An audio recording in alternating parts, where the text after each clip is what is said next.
I've got a funny little article here with a strange title, which I'm not entirely sure which way it's going to go, but let's just go on a little journey, shall we? How your sense of free will affects your health.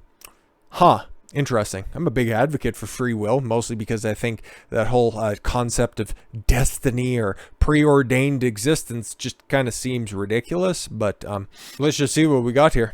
Do you feel like, Merch, you have control over the events in your life? Or do you feel that you're buffeted by the forces beyond your control? You're probably a woman if you feel like that. If you believe that your choices, actions, and behaviors are a deciding factor in your life and how it unfolds, then you're said to have an internal locus of control, which is probably the best for you, because then you're more inclined to make helpful decisions in your life instead of just be left up to the whims of change and the actions of other people in order to influence your life's control.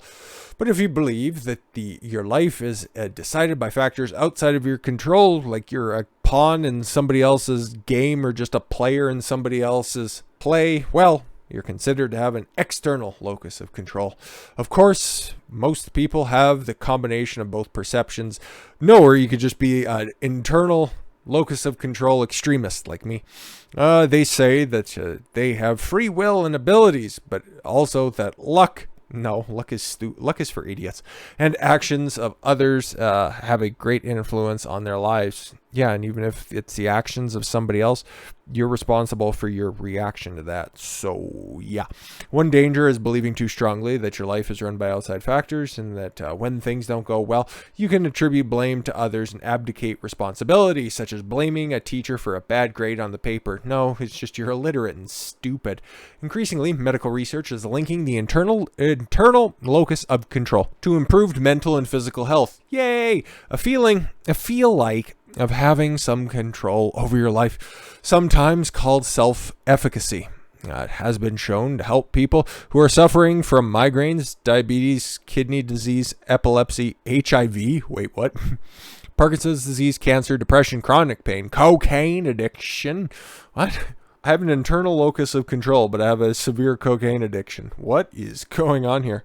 Obesity. If you have an internal locus of control and you're obese, you're probably doing it wrong. Alcoholism, cigarette addiction, workout, burnout, shame, and even internet addiction.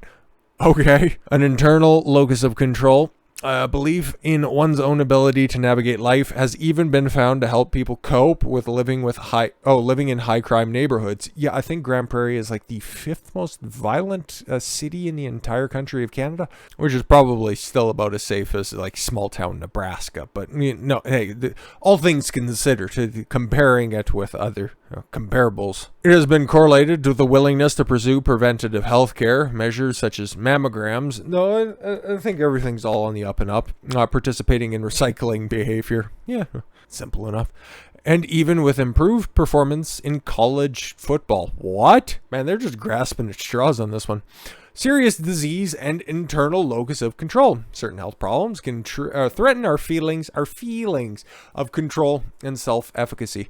When it comes to the conditions such as cancer and neurological diseases such as Parkinson's and dementia, we know we didn't cause them and often feel powerless over the prognosis. Still, experts feel that some control over health conditions does help.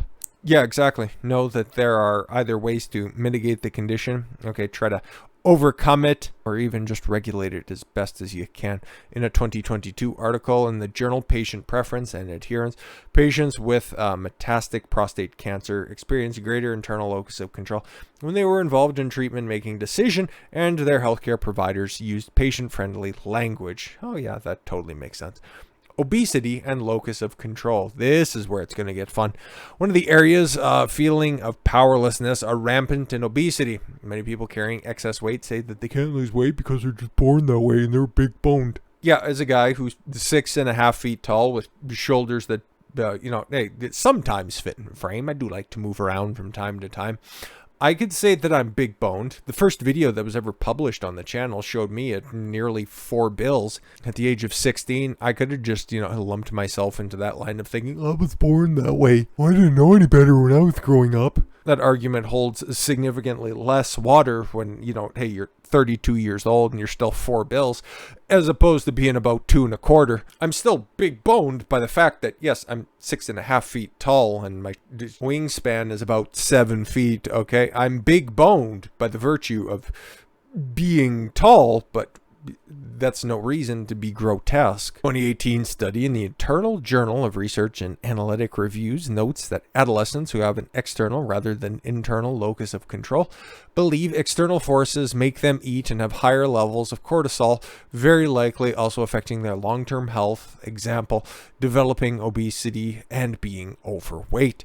If a child is raised with forming healthy relationships with an environment as better control, internal, he is expected to be good and healthy. Conversely, those with an external locus of control might lead to unhealthy development like obesity, overeating, as compensatory adaptive behaviors of a child in a long run. Research in the journal Frontiers in Endocrinology states that the locus of control is an important characteristic in relation to obesity because, by definition, it indicates whether an individual believes that his or her environment and choices are under his or her control. Thus, in addition to actual physical cues of hunger or satiation, the ability to interpret those cues appropriately in a given social setting will help determine how obesity develops and persists. Like the researcher in the Internal Journal of Analytic Reviews, the Frontier research see a role in cortisol in obesity, and they speculate that they may have an influence beyond locus of control issues. Cortisol simultaneously relates to stress and causes individuals to eat more and become obese, then while the relationship between locus and control and obesity may be causal, the relationship between obesity and long-term health could represent a correlational one. Interesting. What about addiction? Okay, which you could argue overeating is also a type of addiction, which it seems to fit some prerequisites, but it's also lacking in others. But alcohol and drug addiction. All right. Those who overeat may use drugs and alcohol to excess. Like, okay, cool. Just get right to the point and back up what I was saying. Psychologists may say that means they lack an internal locus of control. Scores of hospitalized cocaine abusers made an internal shift over the course of treatment. Researchers in the Industrial Psychiatric Journal wrote that LoC in alcoholic patients was externally oriented. Interesting. And yet, if this were changed, the patient would be likely to improve. That makes sense. So basically, shift from an external to an internal locus of control, and things will get better, or at least you have the propensity and you have the ability for it to get better. Alcohol and cocaine abuse aren't the only addictions that can help benefit from improved self-efficacy and belief in one's own ability to navigate life features of an internal locus of control. An improved health, LoC, helps young people control smoking of cigarettes and e-cigarettes. Yeah, nothing less attractive than smoking. I can't say that loudly and more consistently. I will never, again, date anybody who smokes tobacco or any narcotics as well. That's just not who I am. I would not take anybody like that seriously.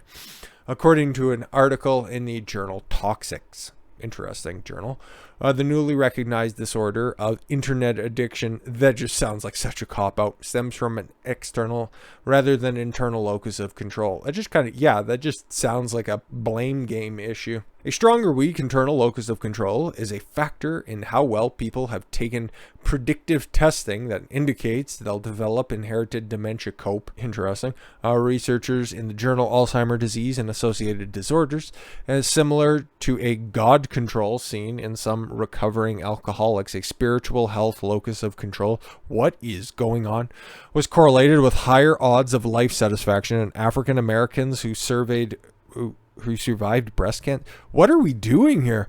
According to a journal of psychosocial oncology.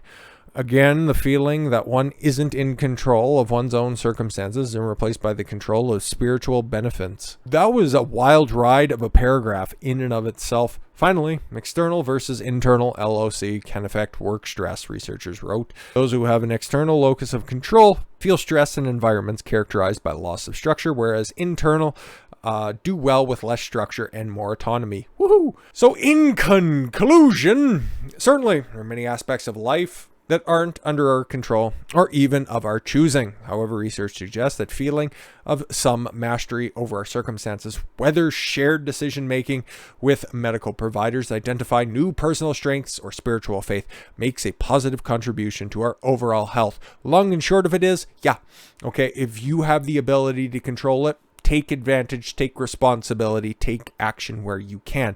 And if you cannot, if it's an external force that's out there, okay, say that I can't go for a run today because it's raining outside. You can still control that because you could put on a windbreaker, okay, a water-resistant coat or shirt or something like that. Or, you know what, hey, you could just go outside and brave the elements, okay? You can do that. You're responsible for your reactions at all times, okay? You hold the frame in your life, okay? You're not at the whims of everyone else. Okay, that's why I just don't buy that whole destiny, preordained life thing. You're in control of who you are. And even if you find yourself getting whisked away by the stormtroopers of some, bespoken government, Justin Trudeau looking squarely at you, you're responsible for not reading the signs and acting earlier, okay? You want an extreme example of this, and just goes to show you how important an internal locus of control is?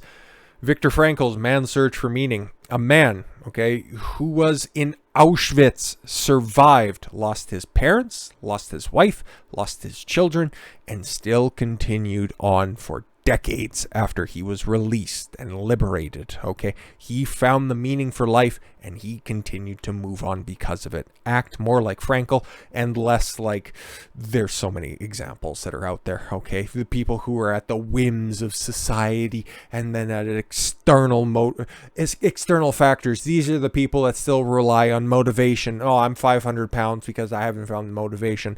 No, it's because you don't take responsibility for your life. With all of that said, thank you all very much for the gift of your time. I've been Don Consuelo. Why don't you follow your gut and get after it. Take care, everyone.